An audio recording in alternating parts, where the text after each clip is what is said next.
नमस्कार। आप देख रहे हैं अभय केसरी। मैं आपके साथ डॉक्टर नरेंद्र।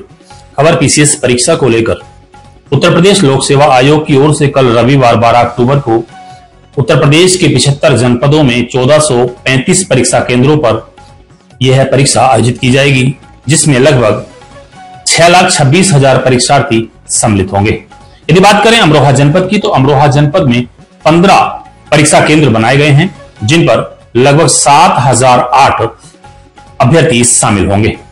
यदि बात करें कक्ष निरीक्षकों की, तो लगभग 792 कक्ष निरीक्षकों की ड्यूटी इस दौरान रहेगी, जिनमें 312 इंटरनल और 480 एक्सटर्नल कक्ष निरीक्षक रहेंगे। यह परीक्षा 2 पालियों में आयोजित की जाएगी। सुबह 9:30 बजे से 11:30 बजे तक, दोपहर 2:30 बजे से 4:30 बजे तक यह परीक्षा आयोजित होगी। अभ्यर्थियों के लिए साफ निर्देश हैं कि अभ्यर्थियों का 1 घंटा पहले पहुंचना अनिवार्य है, तो वहीं लगभग आधा घंटा पहले उनका जो प्रवेश है वो बंद कर दिया जाएगा। यदि बात करें सुरक्षा की, तो हर परीक्षा केंद्र पर पुलिसकर्मियों की ड्यूटी लगाई गई है, जिनमें 2 महिला पुलिसकर्मी और 3 पुरुष पुलिसकर्मी तैनात रहेंगे। उन्हीं के द्वारा परीक्षा केंद्र पर अभ्यर्थियों की चेकिंग की जाएगी। यह चेकिंग एक तरह से 2 लेयर की होगी, 2 बार उनकी चेकिंग होगी। और अभ्यर्थियों के लिए साफ निर्देश है कि अभ्यर्थी अपने साथ जो एडमिट कार्ड लेकर के आएंगे, उनका एडमिट कार्ड और पहचान पत्र का जो फोटो है वो सेम होना चाहिए। अभ्यर्थियों के लिए निर्देश है कि वह अपने साथ Aadhaar card, PAN card, driving licence, passport, ये अपने साथ उनका जो लाना है वो अनिवार्य है। तो वहीं परीक्षार्थी कोई भी इलेक्ट्रॉनिक डिवाइस, ब्लूटूथ, एक तरह से ईयरफोन, कोई भी चीज अपने साथ नहीं लाएंगे, अदरवाइज उसको पहले ही जो है रोक दिया जाएगा। यदि बात करें सुचिता की, तो इस परीक्षा को लेकर लोक सेवा आयोग की ओर से प्रयागराज में एक सेंटर बनाया गया है।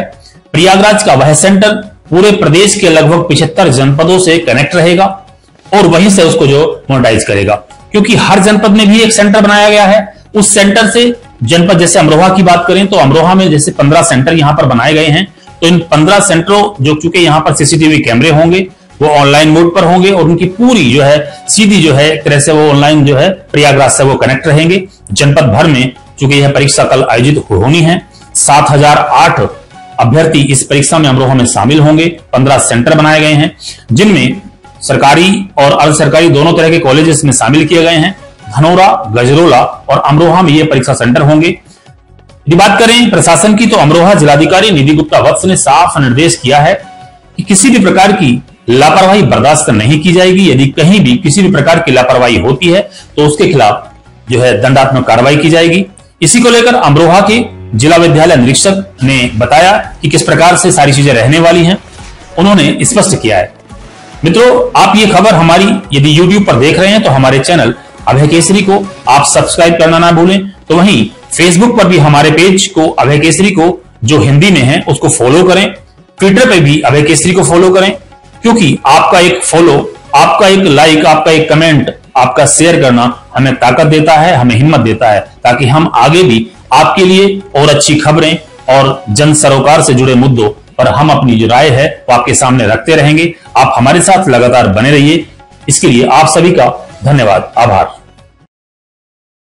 तो बताइए, 12 तारीख को जो पीसीएस की परीक्षा है उसको लेकर क्या तैयारियां प्रशासन की ओर से की जा रही है? 12 अक्टूबर को पीसीएस की परीक्षा 2 पारियों में आयोजित होनी है, जो हमारे यहाँ पर 15 केंद्रों पर हो रही है, जिसमें हमारे राजकीय कॉलेज भी हैं शामिल हैं और सहायता प्राप्त विद्यालय भी है।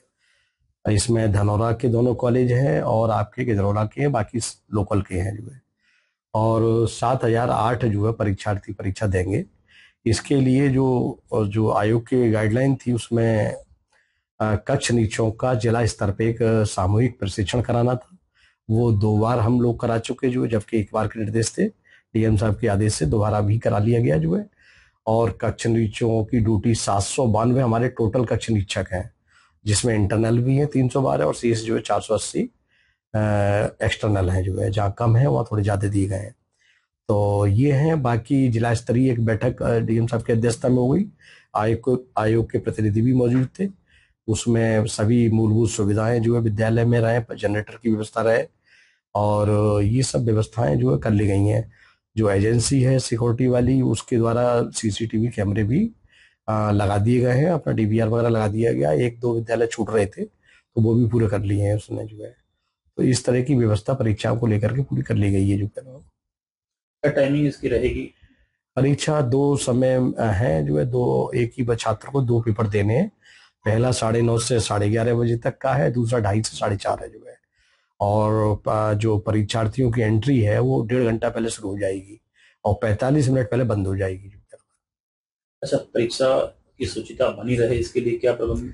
इसके लिए देखिए, परीक्षा की शुचिता के को ध्यान में रखते हुए बाहर गेट पर जो है हर प्रत्येक केंद्र पर महिला और पुरुष पुलिसकर्मी रहेंगे। एक सब इंस्पेक्टर के उसमें 5 की टीम रहेगी जिनके द्वारा तलाशी ली जाएगी, जिससे कोई भी व्यक्ति इलेक्ट्रॉनिक डिवाइस या इस प्रकार की कोई वॉच वगैरह न ले जा सके। फिर इसके बाद जो है, जो एजेंसी है जो जिसको बता रहा हूँ जो सीसीटीवी लगा रही है, उसके द्वारा भी तलाशी का अभियान चलाया जाएगा और उसके बाद उनकी बच्चों की बायोमेट्रिक उपस्थिति का काम कराया जाएगा। तो डबल लेयर उनकी चेकिंग की व्यवस्था है। इसके बाद भी कक्ष निरीक्षकों को भी निर्देश है कि जब परीक्षा हो रही हो और तब उस समय विशेष ध्यान रखें, कोई किसी बच्चे की हरकत हो तो सीसीटीवी कैमरे के माध्यम से उन पर लगातार निगरानी रहेगी। और ये कंट्रोल रूम जो है वहाँ प्रयागराज से भी हर विद्यालय जुड़ा हुआ है, हर कक्ष जुड़ा हुआ है और इस तरीके से। और हमारे जिले में भी एक कंट्रोल रूम है जो हम लोग भी इसको बात करेंगे जो है। यदि कोई इस तरह का पकड़ा जाता है नकल करते हैं तो क्या प्रावधान? तो नकल का अध्यादेश 2024 में आ चुका है, उसके तहत कार्रवाइयां हैं जो है, उसमें बड़ी काफी मतलब लेवल है कार्रवाइयों के, जो जिस तरह का उसका वो रहेगा उस पर खिलाफ कार्रवाई की जाएगी। कोई और विशेष संदेश देना चाहेंगे? नहीं, ठीक है। अब मुझे लगता है कि हमारे सभी जो केंद्रीय व्यवस्थापक के अनुभवी हैं, पिछली लगातार परीक्षाएं करा रहे हैं। अभी आरओ की कराई थी, पैट की कराई थी और गत वर्ष भी परीक्षा करा चुके हैं, पीसीएस का भी करा चुके हैं। तो जो प्रशिक्षण में जिलाधिकारी महोदय द्वारा और हम लोगों के द्वारा भी यही कहा गया है कि प्रत्येक स्तर पर जो है कक्ष निरीक्षक का दायित्व है वो अपना सजग रहे और स्टैटिक मजिस्ट्रेट और ये आपके केंद्र व्यवस्थापक, अतिरिक्त केंद्र व्यवस्थापक भी परीक्षा के दौरान लगातार वहां पर जो है अपना कक्षाओं का निरीक्षण लगातार करते रहें। और किसी को मोबाइल ले जाने की परमिशन नहीं है, केवल केंद्र व्यवस्थापक और स्टैटिक पर रहेंगे। उन्हीं के पास पे उस चूंकि मैसेज आएगा कौन जो है पेपर के संबंध में, तो इसलिए उनको रखा गया।